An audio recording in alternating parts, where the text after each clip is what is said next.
আসসালামু আলাইকুম। আজকে আমি তৃতীয় শ্রেণীর গণিত বইয়ের 103-4 পৃষ্ঠার অঙ্কের সমস্যার সমাধান করে দেখাবো। তাহলে প্রথমে আছে সমাধান করি। প্রথমে আছে 5 টাকার 20টি নোট সমান সমান কত টাকা। আমরা 20-এর সাথে 5 গুণ করলে পেয়ে যাব 20 5-এ 100 টাকা। তাহলে নিচে আছে 2 নম্বরে 50 টাকার 4টি নোট সমান সমান কত টাকা। তাহলে আবারও 50-এর সাথে হলো যে 4 গুণ দিলেই বের হয়ে যাবে উত্তর। তাহলে 4 0 4 4 5 20, তাহলে 200। তাহলে উত্তর হবে 200 টাকা। 3 নম্বর আছে 20 টাকার 10টি নোট সমান সমান কত টাকা। তাহলে 20 টাকার নোট, তাহলে 20 10 0 0 0 0 0 2 2 0 0 200। তাহলে পেয়ে গেলাম এই যে এটার উত্তরও 200। 4 নাম্বার আছে 10 টাকার 5টি নোট সমান সমান কত টাকা। 10 টাকার 5টি নোট সমান সমান কত টাকা। 0 5 5, তাহলে 50 টাকা। তাহলে উত্তর পেয়ে গেলাম 50 টাকা। তাহলে 1 টাকার 100 নোটে কত। 1 টাকার 100টি নোটে কত, এটাও গুণ করে দেখাই। 0 0 0, দেখেছ 1 টাকা দিয়ে 100 গুণ দিলে 100ই হবে। তাহলে 1 টাকার 100 নোট 100 টাকা। তাহলে 2 টাকার 50টি নোটে কত টাকা। 50 0 5 10, তাহলে 100 টাকা। তাহলে পেয়ে গেলাম 100 টাকা। 7 নম্বরে 100 টাকার 5টি নোট সমান সমান কত টাকা। 0 0 5 100 টাকার 5টা নোটে হবে 500 টাকা।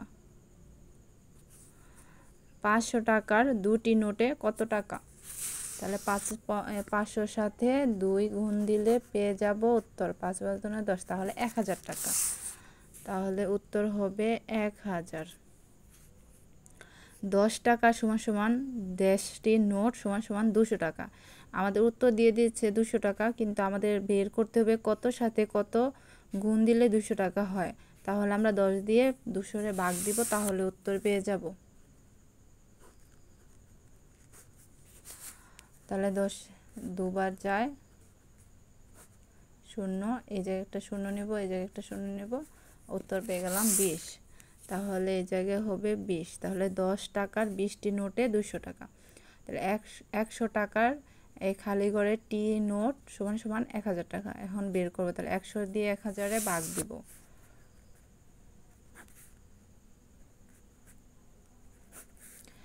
একশোর মধ্যে একবার 0, এই জায়গায় একটা 0, তাহলে 10, এই জায়গায় হবে 10। তাহলে 100 টাকার 10টি নোটে 1000 টাকা। তাহলে 5 টাকার এতটি নোট সমান সমান 100 টাকা। তাহলে 5-এর 100টার সাথে ভাগ দেব। 10 বার 0, তাহলে 20। তাহলে উত্তর পেয়ে গেলাম 20। 20 টাকার এতটি নোট সমান সমান 200 টাকা। তাহলে 20-এর 200 টাকা দিয়ে ভাগ দিলেই উত্তর পেয়ে যাব।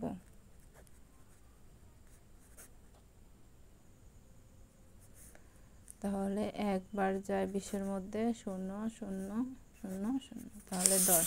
উত্তর হবে 10। আমরা পেয়ে গেলাম উত্তর, সবগুলো পেয়ে গেলাম। এখন দেখি নিচে কি আছে, হিসাব করি। এই যে আছে 10 পয়সা 5 পয়সা 5 পয়সা। তাহলে আর এই জায়গায় আছে 25 পয়সা 25 পয়সা। এগুলো সবগুলো যোগ করে আমরা একত্রে এই জায়গায় নামাবো। তাহলে 25 25 50, 25 আর 5 5 10, বলে 60 70। তাহলে 70 একত্রে এই যে 70 পয়সা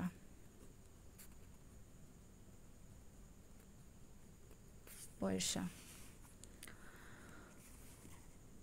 এই জায়গায় আছে একটি 10 যোগ 5 5 যোগ 5 25 25 70। এই যে নিচে আমরা দেখো দিয়ে দিয়েছে, তাহলে 70, এই 70 পয়সা, মোট 70 পয়সা। তার নিচে কি আছে 10 পয়সা ও 25 পয়সা 25 পয়সা ও 50 পয়সা করতে। আমরা জানি 100 পয়সা 1 টাকা, তাহলে উত্তর কি হবে? দেখো 10 যোগ 25 যোগ 25 যোগ 10 50, তাহলে 110, তাহলে হবে 1 টাকা 50 পয়সা।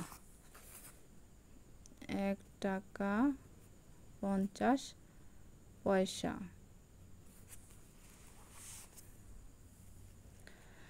104 নম্বর পৃষ্ঠা দেখি, হিসাব করি।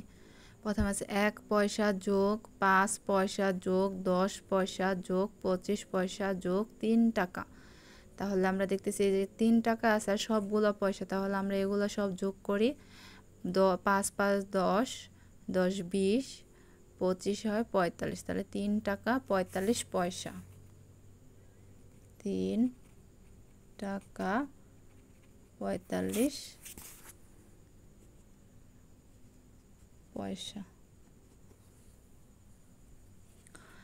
1 পয়সা যোগ 10 পয়সা যোগ 50 পয়সা যোগ 2 টাকা যোগ 5 টাকা।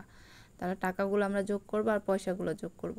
তাহলে এই জায়গায় আছে 5 আর 2 60 টাকা, তাহলে হবে 60 টাকা। 60 টাকা আর 1 11 50 61 61 পয়সা।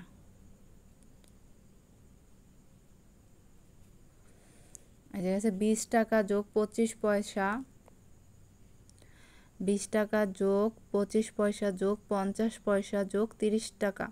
তাহলে 20 আর 30 হলো যে 50 টাকা। তাহলে আমরা লিখতে পারি 50 টাকা 25, তাহলে 50 75 পয়সা।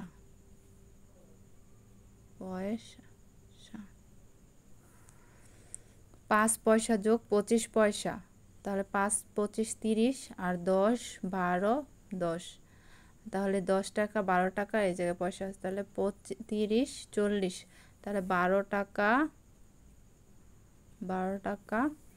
আর হলো যে 40 পয়সা।